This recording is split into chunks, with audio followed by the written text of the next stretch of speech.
Hello everyone, it is TIJ and welcome to a Football Manager 2019 team guide. Today is the turn of Brighton, a team who got promoted from the Championship a few years ago and last year finished 15th in the Premier League, and this year are trying not to suffer second season syndrome. But let's have a look at the squad, shall we, of Brighton. Now, it looks like a good squad. There's plenty of depth in there, I've noticed, apart from centre-back probably. That's a position that they might look to improve with Dan Burn going out on loan. Only two options at centre-back, so that's definitely a position that needs to be strengthened. But apart from that, there's a lot of solid options in this squad, and obviously one of the vocal points is Glenn Murray up front. Nearly got a call up for England last year, but Pascal Gross, Anthony Knockaert, Davy Propper, Shane Duffy, Matthew Ryan are some good names in that squad as well.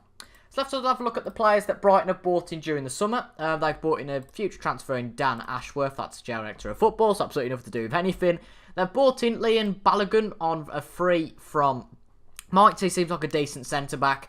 And possibly might be one to fill in as a centre-back. I'm not quite sure why he's not shown as a centre-back. But if we look at the team report, there are, I think, still only 3 centre-backs. Okay, we've got 4 including Dan Burn, but Balogun makes it 3. But really, we'd probably want 4. But that's a good signing there. Then they've also brought in Martin Montoya from Valencia for $5 million on the right. He looks a good player. Plenty of experience in the Liga, and certainly what Brighton need. They brought in Ali Jahan Bakash, whatever his name is as well, on the left wing. Again, a lot of experience in Holland. That looks like a good signing on the left wing. Got in David Button in goal as well from Fulham. Again, he's going to be competing with places with Matthew Ryan. I think that really Jason Still's a championship goalkeeper, hence why they brought David Button in. But mind you, he might be a championship goalkeeper quality too. But Matthew Ryan's going to be your main goalkeeper, I can imagine. We've also brought in Bernardo from Leipzig, which is an interesting one. I remember managing Leipzig last year and having Bernardo, and I never thought in a million years he'd have gone to somewhere like Brighton. But he's a left-back for him, and again, another good, solid sign. They've made a few other signings, the likes of Yves Bizuma, and, of course, the Director of Football, Dan Ashworth. But there's some very good signings there. They've certainly splashed the cast of Brighton, and they've got a bit more depth in the squad now.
So next, on to the dynamics of Brighton and Hove Albion. These look pretty good. They've got 3 team leaders, Glenn Murray, Bruno and Lewis Dunk. They've also got a few highly influential players, the likes of Shane Duffy, Matt Ryan and Anthony Knockaert.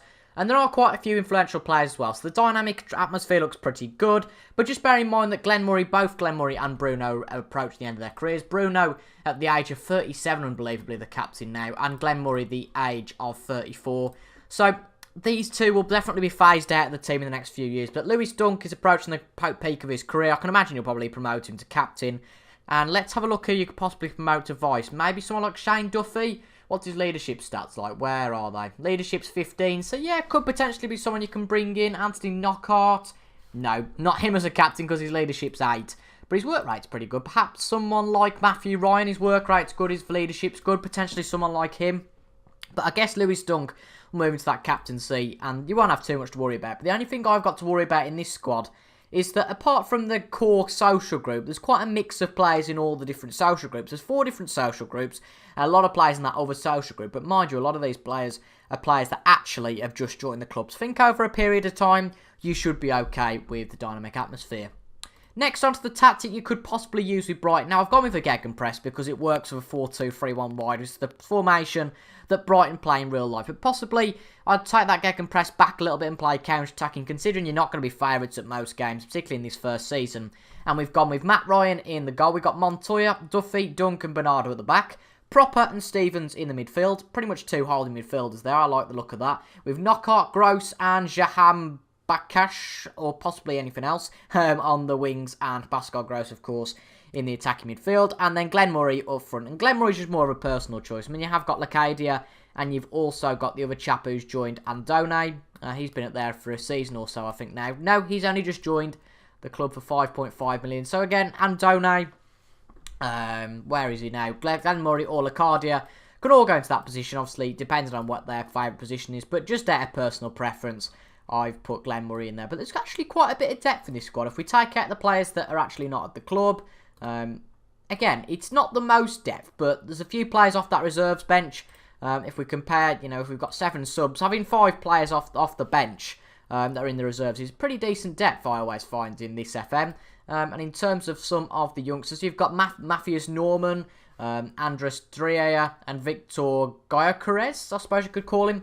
I don't really know what his name would be pronounced like, but there's some plenty of players in this under-23 squad that could move forward already to the proper squad. And you've got the likes of Anders, Leo and Jason, who can move forward to be very good players in the future. Hugo Keto, I recognise from a few Football Manager saves last year, and he turned out to be a very good goalkeeper, so possibly that's someone you should keep your eye on in the future. Under-18s as well, some players with some good potential. The likes of Peter Guargis, the Swede, and he's an exciting young prospect, and it says to me with a potential of already, an ability of already 1.5 stars at the age of 17. He's got something to him, definitely. Any homegrown players, the likes of Mark Leonard, a Scott from Hearts, he looks half decent, but really in the under-18 squad, there's not a hell of a lot to talk about. Now, there's only 4.8 million in the kitty, and as I said earlier, there's not really much depth at centre-back, so that's going to be the position that we focus on, trying to get a centre-back for a cheap price. Now, all of the 4 here are on the transfer list, so you should be able to get them fairly cheap. The first one is Yunus Kabul, and I think Kabul could definitely bolster the back 4. Obviously, I think he fits in quite nicely as Brighton team. He's played for Watford and Sunderland over the last 5 years, so he's got that sort of, not relegation prowess, but he's got a lower Premier League club experience, which is going to be crucial with Brighton. He's a safe head at the back with all good mental, physical and technical stats. And although he's 32 and he's declined a little bit, his asking price is only 1.7 million. Miguel Britos also on the transfer list for Watford. Again, another older player, 33 years of age. He's been at Watford for the last 3 years now, and he's got experience at Napoli, very much a leading Italian club. And his asking price is, I'm guessing, I think it's a little bit less at 1 million. I'd probably pick Kabul over Britos purely because of his age and the fact that I think he's a little bit of a better player. But if you are pushed, I would go for Britos. Now, Tyus Browning's another player who is on the transfer list for Everton. His asking price is £675,000. And although he's primarily a right back, he can also play at centre back. He's got experience in the Championship, so possibly might not be up to the Premier League standard. But he's got some decent stats and might be someone to have a look at. There's also Ethan Ebanks-Landell, who's on the transfer list at Wolves. £875,000 is his asking price. He's a no-nonsense centre-back by trade, but can also play as a central defender. He's got some solid mental, physical and technical stats. So all of those 4 players would certainly fit in. And now, just bearing in mind the facts of real life, according to Football Whispers, McGregor is 3.3 out of 5 from Celtic to join Brighton in the future. But considering his asking price, I don't think he's going to be going to Brighton anytime soon. But he'd be a good central midfielder in the future for you to bring in if you wanted to keep to the real life expectations. Quickly, let's have a look at training just before we go. I haven't actually had a look at training so far, but I've had a look at the mental abilities of players. And the likes of Andone will be fine because his determination is 17 and his work rate is 18. But down the bottom here, we've got the likes of Lacadia with quite poor determination and work rate. But what I understand from training this year is that work rate and determination are going to work together to ensure players train well. And that's definitely going to be interesting. Just a quick one before I go. I've just thought of a player that possibly might be on a free. Yeah, Stephen Kulker's a free agent. Now, that would be an interesting one. I wonder if you could bring Stephen Kulker in on a free transfer. Now, I know that he's been going down the pan recently. He's gone to the Championship and he's gone to Scotland. But I think possibly you could bring him in. What is the approach to sign saying? Backup player, so possibly he's, well, not past his best. But if we compare him, perhaps, let's compare him to Yunus Kabul, let's compare him to him. Now, Kulka, as you can see, is a lesser player than Kabul, but saying that, Kulka is the younger player who's got plenty of years on his side, and possibly, given a bit of faith, he could, he could outplay his ability, and he's playing for some pretty decent clubs. Possibly Kulka could be an option for you as well. But that's going to be it, folks, for today's team guide with Brighton. I hope you found it effective and useful in Brighton's squad, their incoming transfers, dynamics, training and tactics, also including some future transfers that you can make. Only 2 team guides now to upload on the channel, and they'll be going up tomorrow with Huddersfield and Cardiff. But make sure to go back and watch some of the other videos in the playlist to see what I think of all the other Premier League clubs, and hopefully they're useful for you as well. And if they are, make sure to leave a like. Much like, hopefully you can leave a like on this video if you enjoyed as well. But until the next time, folks, I have been TIJ, and I'll see you guys later. Goodbye.